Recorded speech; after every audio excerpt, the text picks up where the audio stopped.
be careful of a Yolanda. Yolanda is crazy, okay? Women who kill. And wasn't Yolanda the name of the lady who killed Selena? Point exactly.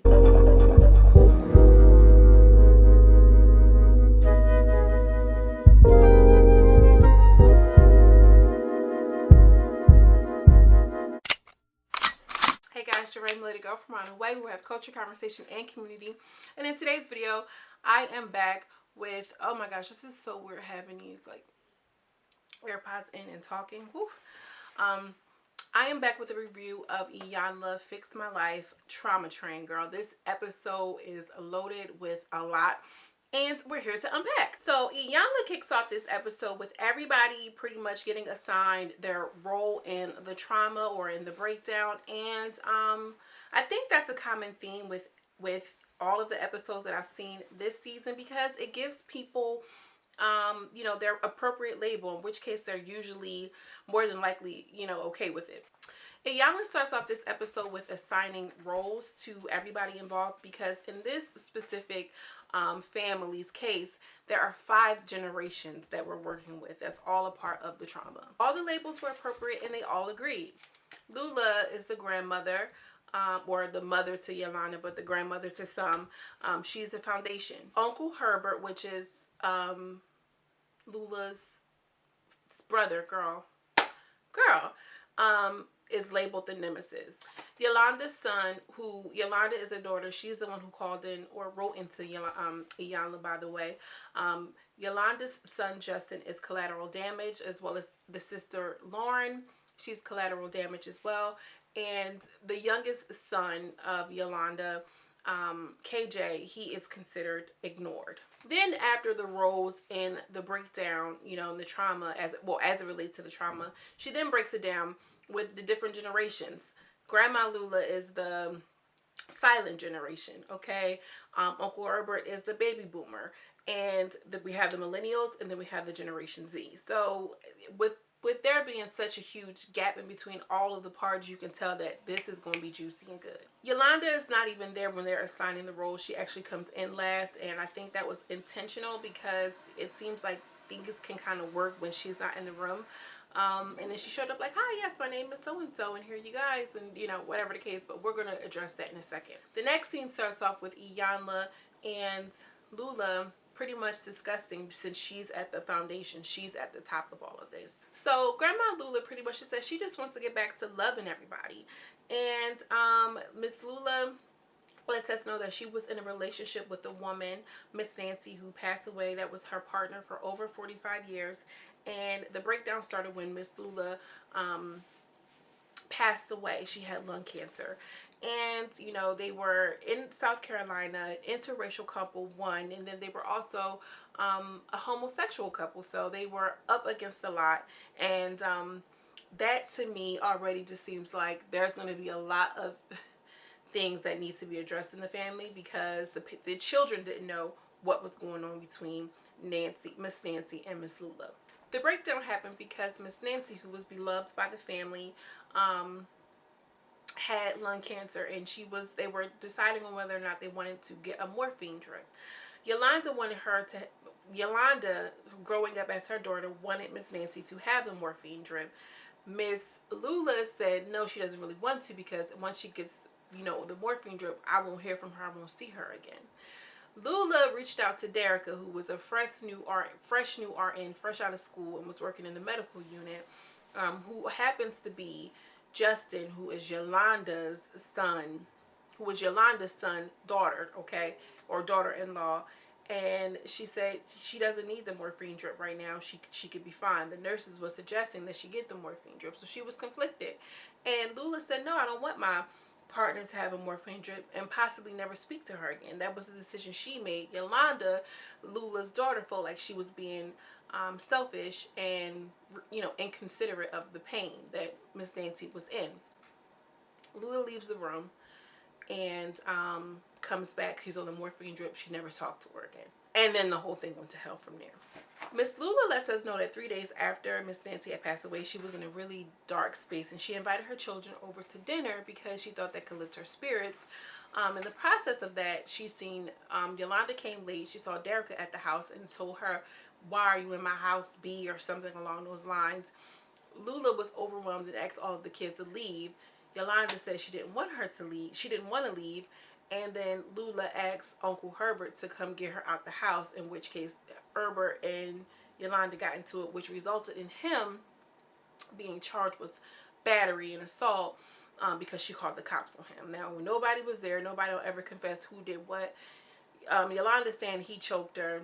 Herbert saying I didn't, but we're going to get into that. Iyanla asked about, just how she raised her children, because with her being a lesbian, who is Yolanda's father? And she said, well, I had a caseworker down at the welfare, and I know he was sweet on me, and I invited him over for dinner, and I knew I was ovulating, and I had me a baby. And Miss Iyanla was like, oh, okay, well, keep it real then. And I was feeling the same thing. Like, how some women are like reserved and like, trying to present holier than thou. Now Miss Lula gave it for real. Listen, I invited him over for a drink when I was ovulating. I had a baby. I'm like, damn, okay. The next person that Iyanla sits down with is Uncle Herbert, and he tells his side of the story. He's pretty much just saying, I just pushed her because she was pointing her finger in my face, and she fell all dramatically all in front of the couches and everything like that. Y'all give me a thumbs up for my country accent. What was interesting was she said, well, I have to just stay away from Yolanda because she knows the law some way. She's going to twist the words and manipulate it. And they just all seem like she is, really kind of, a woman that is vindictive, one. And then two, a woman that kind of can be very manipulative is what I get. Vindictive and manipulative. They seem honestly scared of her in the way that she can use the gift of gab to kind of move the strings and get what she wants.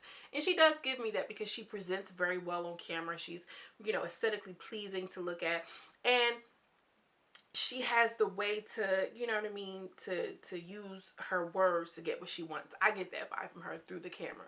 So Yolanda and Iyanla finally sit down, and she starts off with, I just want to have healthy relationships. We have a long history of family dysfunction and the family pathology. I'm like, really? She said none of her brothers and sisters know their father, and that seemed normal for everybody else, but it was harder for her because she didn't look like anybody else. So she struggled with identity, and she struggled with being, maybe feeling like an outcast. She said she felt lonely a lot of the time. Spoke on the relationship with Miss Nancy and her mom, and she said that she was ashamed of it. She loved Miss Nancy, and she can get anything that she wanted from her. She knew she can get away with murder, and she said she tried to be the enforcer, and I just did what I wanted to do anyway because she was big on me, pretty much. She essentially admitted to being like a manipulative child who knew that she had parents who loved her, so she just did what she wanted anyway. Iyanla presents her with a picture that she sent to her mother right before the trial, or maybe it was after the trial, which got dismissed, by the way. And she said, what is this? And she said, well, I was hurt, so I wanted my mother to feel my hurt as well.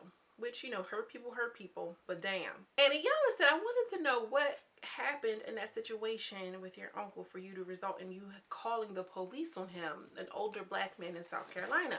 And, very nice, nastily, she was just like, well, he did that to himself. She was like, he lost control. He needed accountability. Iyanla presented her with a question like, well, maybe can you see how you might need to be accountable for your actions in this as well, and the role that you played in this? Just like, yeah, I can see that. I can maybe see how I need to be responsible for that. Like, maybe, girl, she reminds me of somebody. So I'm trying to sound unbiased, but homegirl got some problems. She's crazy, y'all. This is the type of chick that you stay away from. This is the type of person that you stay away from, period. And what's so interesting is she knows all of the verbiage. She knows, she's so self-aware for her to go through the things that she's gone through in her life. So I know on this show we only get a snippet of what's really happening behind closed doors, and also what people choose to present too. But I just get the feeling that there's way more there than what she was even showing behind the cameras. You get what I'm saying? Leave a thumbs up and leave a comment. Let me know. Guys, make sure you like this video. It really helps me out. Let me just say that right here. Give this video a thumbs up. I really appreciate it. Thank you. Come again. The mom, so Iyanla then asked the mom, why haven't you talked to your son in 3 years? And the mom starts off with, oh, well, he's friends with my daughter's abuser and I can't deal with that. And then she said, well, were you ever in an abusive relationship around him? And she's like, yeah. She's like, so maybe you normalize certain things. And then she had to think about it, but still, I felt like she took no accountability and she wanted to kind of deflect and put the blame on somebody else, somewhere else, at any given opportunity. So then Iyanla sits down with the millennials. That is Justin, who's 28, and Lauren, who's 26. And Justin pretty much says he's tired of getting cut off. You know what I mean? Like, we're good for a while, and then it's this, and then it's that. And then, he tells his story about what happened the day of the breakdown at the dinner. And she said, well, my mom came in late, and Derica had came in, or Derica was late. I don't know which one was. And she came and she spoke to everybody and said, hey, y'all. And then she said, I'm tired of her coming in my house not speaking. And then the profanity started getting thrown around, and then it escalated from there. Derica chimes in, and she's like, yeah, this is not the first time his mom has threatened me. Let me be clear, because she's threatened me when I was pregnant. She said she was going to come by the house with a knife. She trying to fight me while I was pregnant, and apparently they suffered a child loss and things of that nature, and she was still up with her shenanigans, just making it hard for this woman who is married to her son, firstborn son. Justin questions his mom's motives and intentions because when Miss Nancy was dying, she made the comment of, now you won't be able to slip me $100 bills into my purse, so make sure you leave me something nice, while she was on her deathbed, which was way out of line, which lets me know that my good sis is crazy. Okay? Crazy, deranged. Y'all, and I'm not even saying this because I'm the type of chick, I sit up and watch ID all day. Okay? I'm pointing this way because that's where my TV is. I sit and watch what is it? All of the shows. Women Who Kill. More specifically, Miss Yolanda is a woman who could kill, especially after being abused for so long and being around a certain level of violence. Your threshold for violence is a little bit different than most. You're not as tightly wound as, a woman with a different type of background. I'm telling y'all. If pushed to a certain limit, that chick can kill quicker and sooner than somebody else who didn't have that type of trauma in their life. Anyway, Justin pretty much reveals that Lauren and Yolanda moved in with her husband in New York and left him there. What he's really heard about is the fact that the mom told him that if she had to choose between her son and her husband, she was going to choose her husband. So Lauren and KJ have a sit down, and Lauren pretty much just says that, Justin is kind of like mommy too, because he'll cut people off too for dealing with one another. It's like, if you're dealing with this one, I won't deal with you, and if you're dealing with this one, I won't deal with you. So it's like, it puts people in an awkward position. And girl, I'm trying to tell y'all, I've been in situations like this plenty of times, and I understand how messy it can be. And it boils down to, they tried to say it was control, but it also boils down to, like, allegiance. You get what I'm saying? Loyalty. Like, if you stand with them, you can't possibly stand with me, because I'm moving completely different. But it's hard when the people that you're up against are your family and it's your flesh and blood. So this episode particularly hit me close to home. KJ said, I've never been cut off, but I've seen them get cut off, and it's crazy because I'm so close and I just see how it happens, and I'm like, damn, that's crazy. Lauren says, when asked how her relationship is with her mom, she's like, yeah, we're good now, but it was rough. She's spiteful. I was in an abusive relationship, and she was sending, my police reports to other people who weren't in my business. You know what I mean? She was telling my business to family members who don't even like me, and I know how that is too, girl. Like, don't nobody want your mom out there telling your business to people who don't even deal with you and fool with you. Like, that is one, is embarrassing, and two, is so much more hurtful when something like that comes from your mother, a person who was supposed to naturally protect you. But she's presenting like, oh, hi, yes, I understand, it's my pathology and all of this, but you out here sending police reports, and you out here trying to be spiteful and vindictive.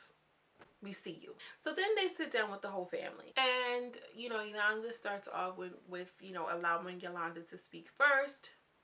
And she's just like, I want this to work, whatever the case may be. Herbert starts off with, I didn't mean, I apologize for what I did by pushing you or whatever. And she cuts off, see, now you lying because you choked me and you did that because I'm a woman. You wouldn't have did that to none of your nephews and, all of this and all of that. you hit me because I'm a woman and you a punk for that. Herbert was sitting there like, even the lawyer said that you're lying. First you said I kicked you down a flight of steps, then you said I stabbed you in the back, then you said it was this, and she's going off like, oh yeah, you're a punk, you wouldn't have done it if I was a man, you wouldn't have done it if I was a man. Now some things like that I do agree with, because certain type of men do go a certain push to a certain limit when it's a woman.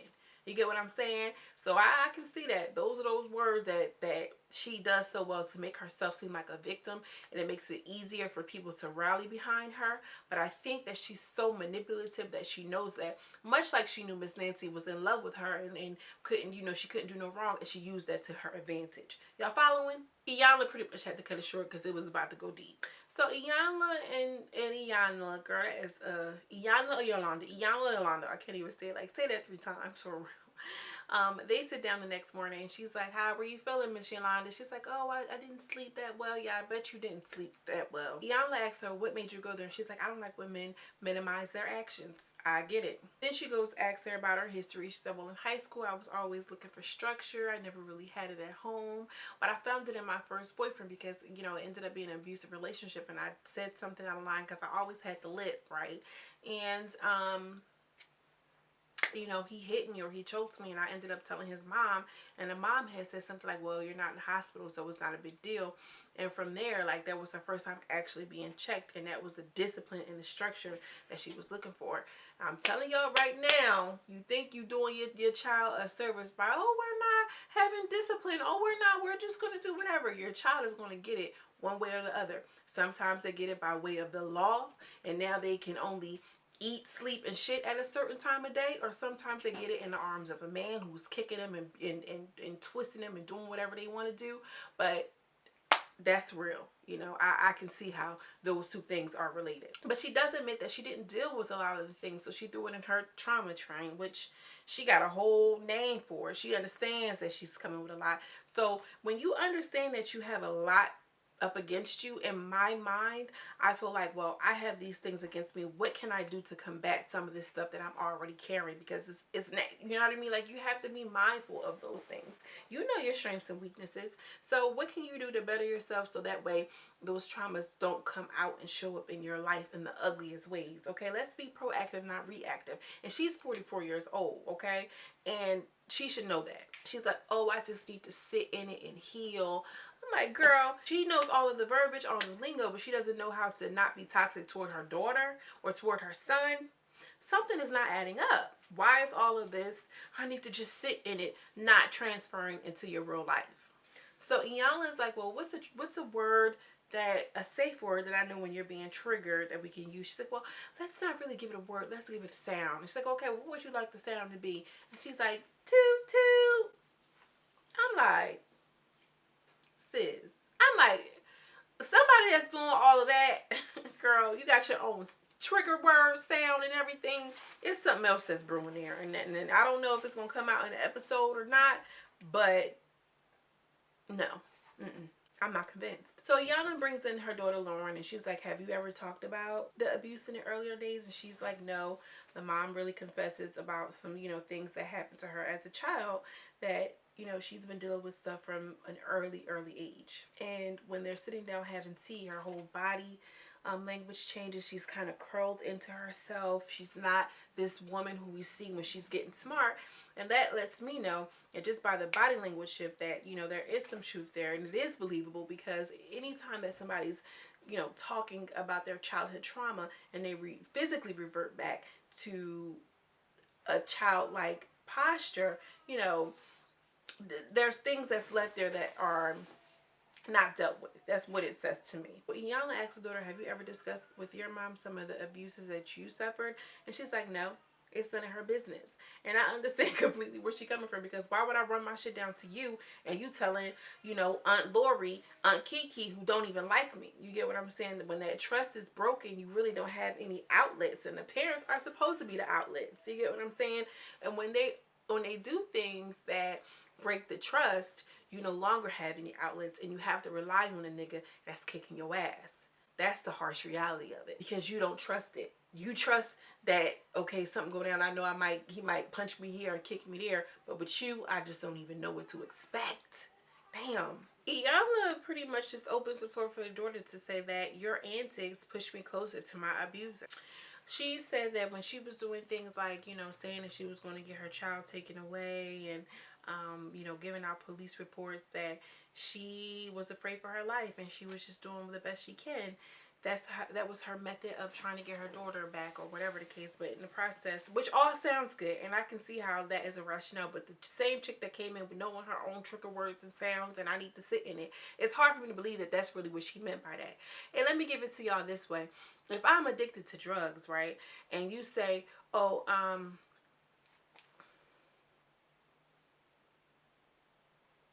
if you don't stop doing drugs right now, whatever the case may be, I'm going to call the police," or whatever the case, or "I'm never talking to you again," or "I'm going to da da da," like add an extra layer of stress to me. Some people might be like, "Oh shit, let me get my shit together." Other people might be like, "Oh, I'm about to go hit this heroin a little bit harder. Oh, I need an extra drink this time. Oh, I need," whatever your vice is. It might push you to that limit. So what you trying to grab and say, "Oh, I wanted you to do this," you need to know that if the first two times of me doing it this way didn't work, I'm not going to continue doing it that way. Sometimes people just need to have, you know what I mean, a shoulder to cry on, or somebody to listen to. Because if somebody's not ready to walk away from an abusive relationship or a drug relationship, they're not. They have to wait until that person is ready. Same thing with children. Like, if your child acts up in school and you beat they behind, and then you say, "Oh well, I'm gonna beat your ass every time that you do something," and nothing changes, they're still going to school with bad behavior, and now your son is all beat up or your daughter's all beat up and not getting the desired result. Change the method. That's simple, y'all. And then not only that, you were a woman who was at the hands of an abuser. So think about what you would have wanted to hear. The mom is pissing me off, y'all. Let me just keep moving. Iyanla sits down with Herbert and she apologizes to him. And I'm like, Iyanla is such a real one, because she's like, "I didn't know." She said, "I asked you to speak from a vulnerable place, and I didn't know that Yolanda was going to come with all that big energy." And she did. And I just love Iyanla for that. And she said, "Well, she spoke on something that when she got pregnant at 16, you abandoned her." And she's like, "Oh, well, she could have just came to me." He's like, "Oh, well, you don't really seem like the conversationalist."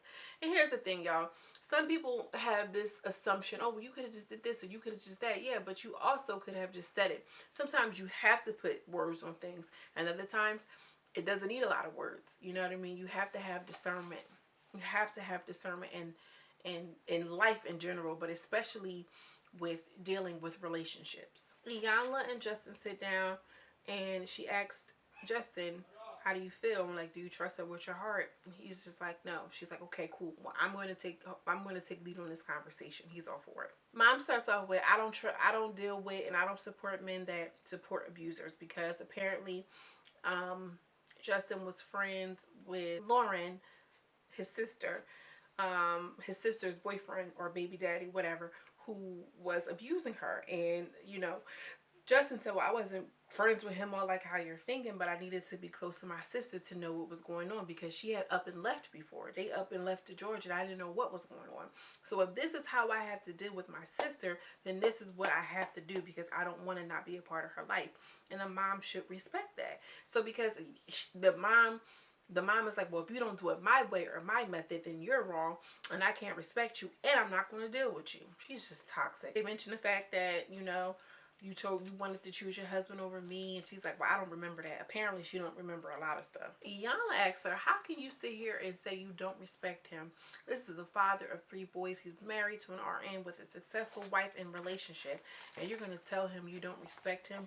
Every time that you say something in a negative way, you are dishonoring that love. Your words are connected to his being. I was just like, oh my gosh. He just sitting there like, you could tell that it was eating him up, because Iyanla is an orator. She has such a profound way of articulating what she's saying or what other people are saying, even interpreting other people's feelings and emotions.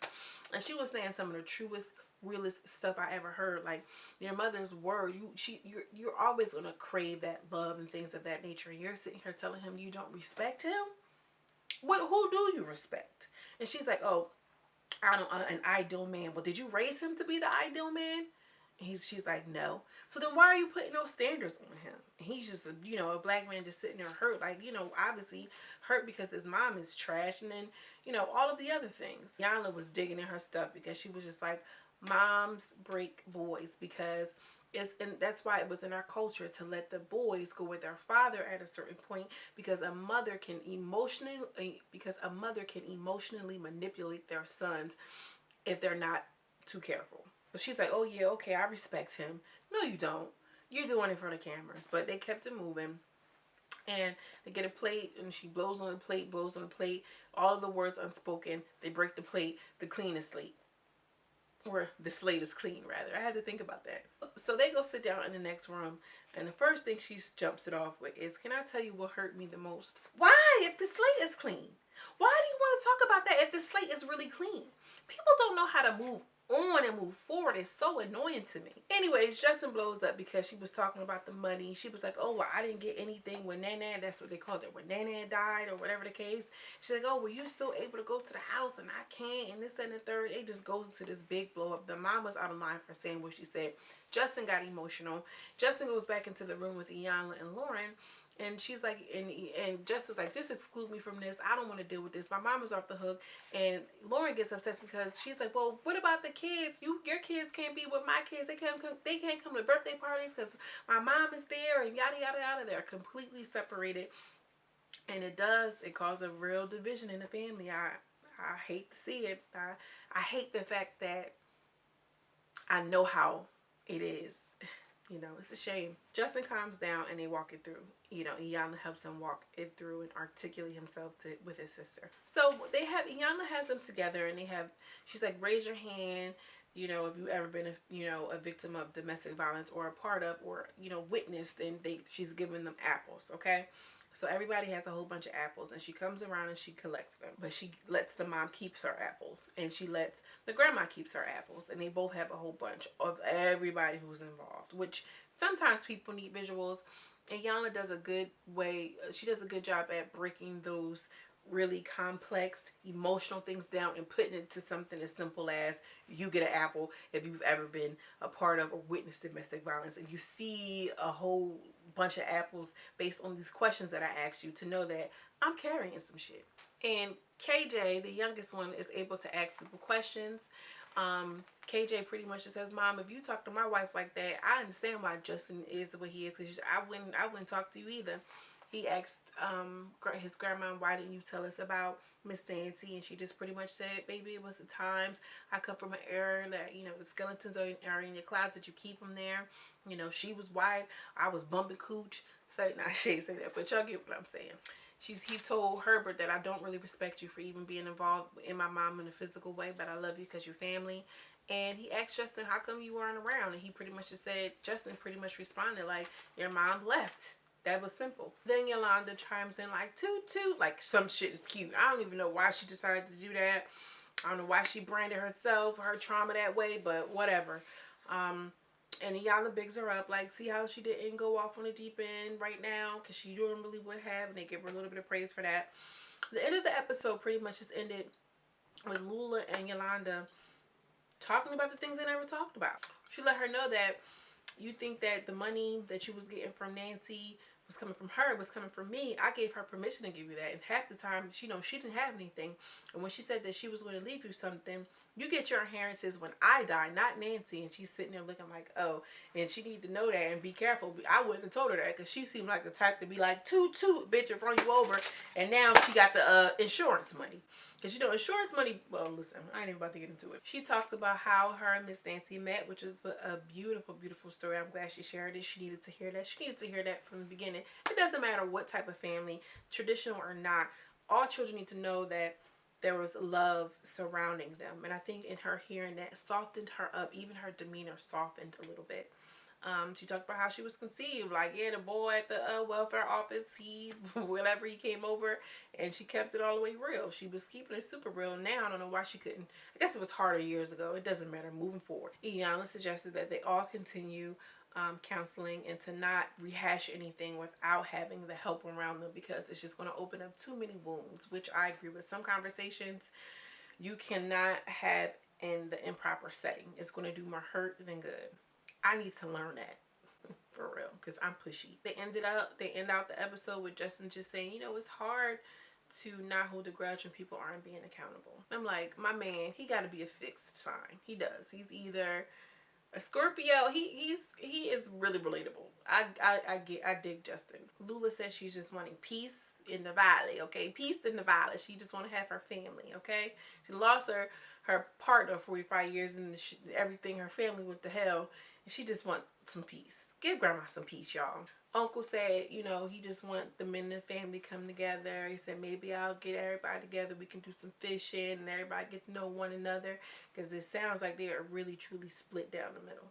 And Yolanda said she just wanted better relationships, real relationships. She's ended up apologizing to Herber, and she gave us a nice little closing ceremony statement. Something about me intuitively says I don't believe her and I don't trust her.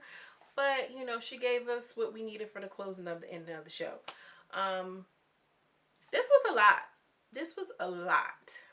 This was a lot. That's all I'm going to say, because this video is already going to be super long. Make sure you give this video a thumbs up. I greatly appreciate it. Subscribe. Let YouTube know it's for real. Let me know what y'all think in the comment section about this. Yolanda seems like women who kill. Women who kill. Okay, be careful of a Yolanda. And wasn't Yolanda the name of the lady who killed Selena? Girl. Anyways, y'all, I am sending you much love and much light. I will see you in the next video. Peace.